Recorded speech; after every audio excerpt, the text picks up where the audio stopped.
Yeah. I mean, it meant a lot to me because it really, even though I was carrying down the flag, it wasn't necessarily like about me and kind of spotlight on me, but it was more so for my dad, and then past that, like my family, like my mom, my brother, my grandparents were in town. So it was just a really special moment for my family. What's that like being a military kid? I think you moved around a lot. Yeah. So I mean, I moved around a decent amount. Some kids probably moved around more than me, but I mean, I moved around a lot growing up. Like even like I'm from Tampa, Florida, but I only really lived there for about a year and a half. I mean, I personally I enjoyed it because I think it made me a better person. But I mean, it can definitely be tough at times. Packing up, having to go, meet new people, meet new friends in high school and stuff like that. So I mean, it was difficult at times, but I mean, at the end of the day, like I'm grateful for it.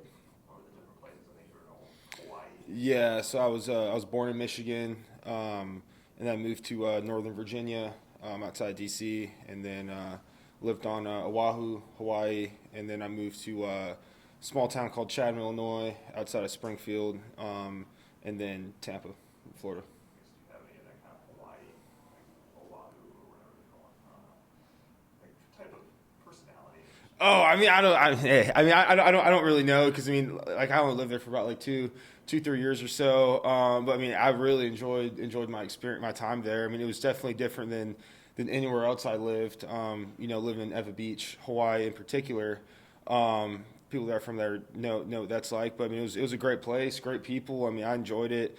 And then football was really great too because I mean, it's very serious over there as well. And it was always good for me because growing up, a lot of places they usually have like weight limits for football and stuff. In Hawaii, there's no weight limits, and they actually have 2 seasons for youth football. So we had a fall season and a spring season, and it was great.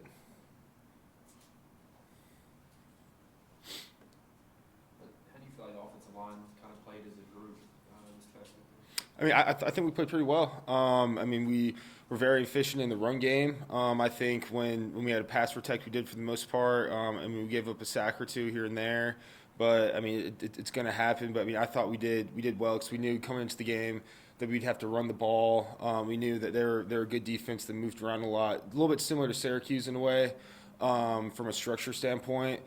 And I mean, I thought we did that. I thought we did that pretty well. When the coaches, they needed us to run the ball, we ran the ball, and it was great. It was great to see guys like 26, like do really well too. Speaking of Phil, how have you kind of seen him grow and emerge as kind of that 1-2 punch hitter? Yeah, I mean, so I've always known he was that guy too. And we're fortunate to have two of them between Ship and Phil. I mean, I've always known that. I mean, also he's just a big guy. Like he's a big back. I mean, I don't, probably is like 230. Like he's a big guy, and he can run over guys too when he needs to. And it's great. It's really fun to be able to be an offensive line and block for him. Did things feel different last week coming off of the loss in your guys' preparation? Um, in my opinion, not necessarily. I mean, there's definitely. I'll say this: there's definitely like disappointment, almost embarrassment. Because I mean, number one, we never want to lose a game, and especially losing like that. But I mean, to the point where it changed our preparation. I mean, for me, I mean, I prepared just about the same as I did last week. Watched film just about the same. I mean, practice just as hard. I mean, that's never really win or lose. I mean, that's never really, I guess, changed. I mean, my preparation, and at least I can speak about for the offensive line, our preparation, because we prepare just about the same for anybody that we play against. Then sometimes just the execution of it doesn't end up how you want it to happen. And that was the case for Notre Dame. But I think this week we were able to kind of at least kind of put everything back together a little bit, and kind of start playing like 3 phases of football like we need to. You guys already had locked up at least a share of your division, but you secured it outright this past weekend. It's on the walls when you walk around this building. Mm-hmm. Like that stuff matters. Obviously, there's plenty more goals to come, but how much does that mean, especially to have that sole possession? Yeah, it means a lot. So I mean, our goals are win the opener, win the division, win the state championship, and then win the closer.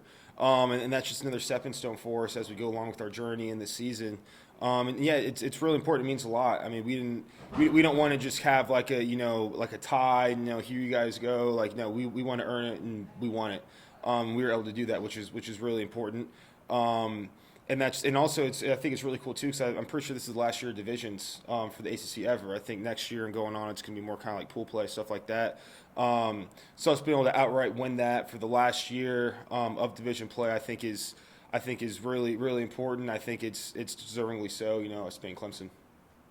Anything that stands out watching Miami's defense, defense up front? Yeah, I mean, I think it's a physical bunch. It's going to be a physical game. I think schematically they don't really do as much as Louisville does when it comes to movement and stuff like that. But they just have some pretty big bodies, and it looks like they're playing the physical football. So I mean, it'll be a good matchup for us up front. Especially us getting that run game going and stuff like that. It'll be a physical matchup, and put your big boy pads on. Well, the seniors are 43-7 over the past 4 years, and you being a senior, I guess what's so special about this group? Yeah, I mean, I would say, well, one of them is, there's not a single person on this team from freshman to senior that's ever lost a game at home. I think that's something that's really important too. And Coach was kind of bringing this to us the other day, which is really cool. Even let's say 20, 30 years from now, you're done with college football and you talk to other guys who maybe played football at other places, and to be able to say that you've never lost a home game is something that's really special and really cool because it's not like that really anywhere else. And I think what else is make this senior group really important and special is our camaraderie, our unity, our chemistry. I think that's something that I felt, this year that I haven't as much in years past. And I think that's able to kind of, bring us together through hard times.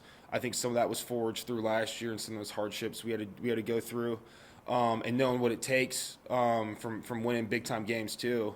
And I think that's really helped like leadership as well on our team grow. Having experienced senior weeks, watching other guys go through it, what are you most looking forward to personally? Yeah, what I'm looking forward to personally is first off just winning the game. I mean that's what I want to do, win the game. Another stepping stone because after this we have one more game at home to be, I think, one of the only back-to-back senior classes to never lose at home. That's something that we really want to do. Getting this 10th win, which would be very historic for this program and just college football in general. Being up there with very elite teams and coaches and stuff like that. So I mean it's really important. It means a lot, and then also in a way that's kind of bittersweet. Our time as a senior class and just as a team slowly coming to an end. Whether you like it or not, whether I like it or not, it's going to happen at some point. And I think that's special too, kind of really knowing that, especially being senior night, that this is time to really kind of cherish these moments. Have you decided yet if you're coming back? Yeah, I plan on coming back. Yeah, I'm pretty much. I going into the season, I mean, I was kind of leaning towards that. I'm pretty much going to come back, and then I want to come back, and I look forward to it. What was kind of the thought process? I mean, I always kind of knew I wanted to come back. I thought, coming into this year, being able to play center, that's something that, I wanted to do and I was able to do. I think it'd be good for me to get another year of film at center in because I feel like as the season goes on, I'm feeling more and more comfortable at it.